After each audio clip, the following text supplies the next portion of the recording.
Can't motivate myself to do any robot stuff. Battlebots is canceled, Robot Battles is canceled. There's just like really nothing to plan for right now.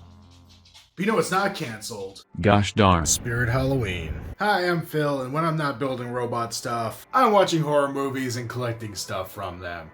Yeah, who would have guessed it? The guy who made 2 Jason Voorhees-themed robots is obsessed with horror movies. I love a lot of horror movies, but one of my favorites is Trick or Treat. It's an anthology movie that came out about a decade ago, and I think it perfectly encapsulates the feeling and spirit of Halloween itself, and I absolutely love it. And I have a lot of stuff from it in my collection. Statues, toys, vintage-style Halloween decorations, a life-size replica of Sam, even a goddamn tattoo of the jack-o'-lantern from the film.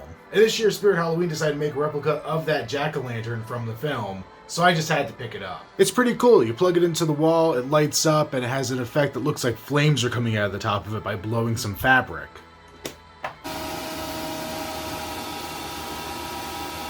It's pretty cool, but it's really freaking loud. So I'd like to be able to have this thing on with just the light so that I could have it as more of a decoration in the room and not have it making tons of noise while I'm trying to do work or anything like that. And quite honestly, I'd like to have the ability to turn the light on from the pumpkin without having to unplug the cable. So I'm gonna do what the manufacturer probably should have done in the first place and add some switches to this thing.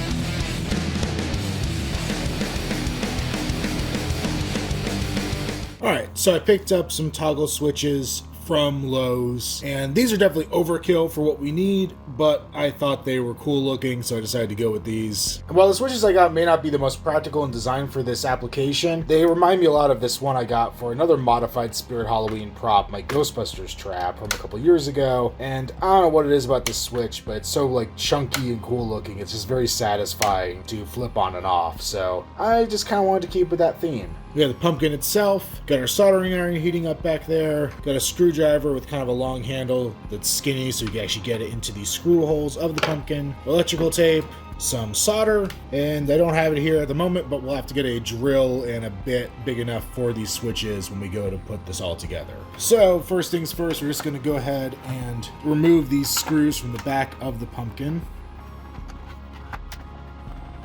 So there ends up being 6 total screws, 3 on each side here in the back. So one's a little hard to see, it's kind of tucked down here at the bottom of the pumpkin. But once you remove all 3, you're able to split this thing apart. I will say I had one that was kind of stripped right out of the box, so I'm probably not going to put that screw back in when I'm done. It's a little bit of a pain in the butt. But now that the screws are out, go ahead and pull that apart. Look at the boring part first. So this is the front. This has nothing in it. So this is just the kind of mesh behind everything to diffuse the light. We got the filter there at the bottom for the air intake, and not much else going on here. The back half here is where we have all of our electronics. So we have the piece up here at the top with the cloth that floats around. And this actually looks like it may just slot into place. Yeah, this just slides in at the top. We have this crossbar going across with our blower motor, and then looks like we got a circuit board back there that is the power distribution block. So that should actually make all this really easy. I just got to figure out where everything is going. So one important thing to note with all these Spirit Halloween things, you can see they kind of hot glue in all their connections. This is like the cheapest damn hot glue ever. So if you're going to be pulling at any of these wires, you do want to be a little bit careful. And maybe just redo the hot glue before you go to town on it. And typically I would take a picture, but I'm recording this on my camera, so I'm just going to hopefully be able to reference back to this video. We got the 3-prong here, 2-prong there, and then the red and black here. So I'm going to go ahead and remove this blower motor mount here. Just for my own reference, there's 3 of these screws with the built-in washer, and then one that they clearly just didn't plan it out and don't have enough room for the washer down here at the bottom. It's one thing I like about the Spirit Halloween stuff. It's all like my level of construction where everything just kind of sucks, but is still functional. So with those screws removed, we can actually pop this guy out. And then I'm going to disconnect the circuit board here in the back. And we can start pulling out the connectors here. So there's our power input from the back. And then we can see it kind of just has a resistor here and then some terminals to make all those connections. And it is interesting. We have this port marked, 3-prong one marked as the LED plus and minus, but the other 2 are not actually marked on the PCB. And now with the board out, we could just remove this top piece, and that should make our work a little easier on the rest of this. So I went and ran a test, A, just to make sure this will work where the lights will go on without the fan being plugged in, and then B, to kind of figure out what these wires are for, just to be sure. So we have the 2-color wire here coming off the back. So this is like an orange and a red. Does not want to focus because of the color scheme. And that powers this back rail, and that puts light out towards the top. We basically have a clone of that here across the top of it, and that looks to once again be red and orange. And then we have this yellow wire in the middle, which goes up to this board here at the top, which shines a light downward into the pumpkin, which lights up the eyes and mouth and all that.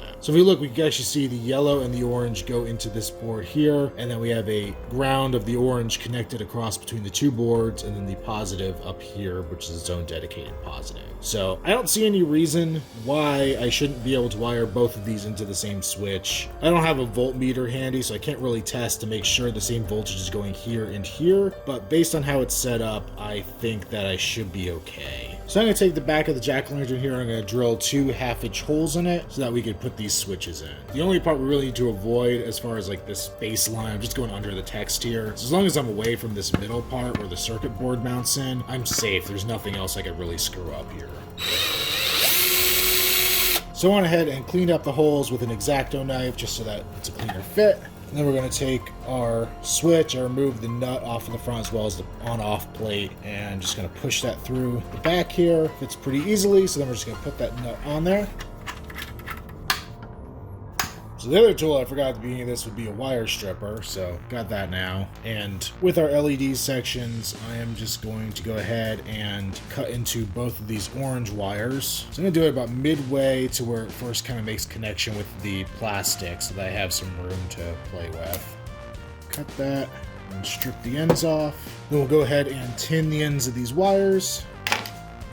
So with how I'm going to have this positioned, I want to use this right switch here for the lights because I think this is going to be the one that I'm going to use most often, and it's the one that's going to be easiest for me to get to. So make sure I use that. I have already pre-tinned the ends here. Okay, so now we got our leads soldered for this. I plugged the board back in so that that's all in place.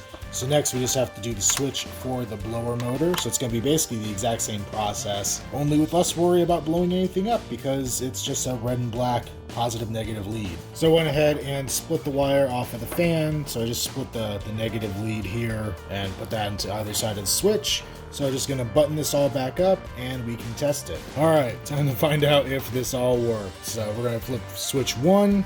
And we got light, we got the lights shining down in the middle, and we got all the ones going up. And then we'll flip the switch for the fan.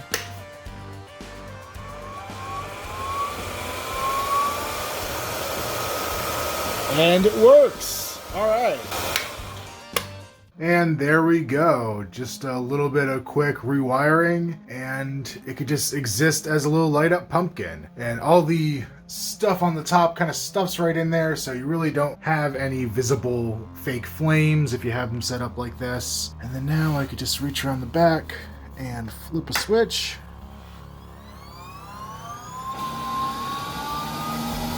And there it goes. So I'm pretty happy about this. This is exactly the outcome I wanted, and I think this makes this a much nicer piece in my collection than it was originally.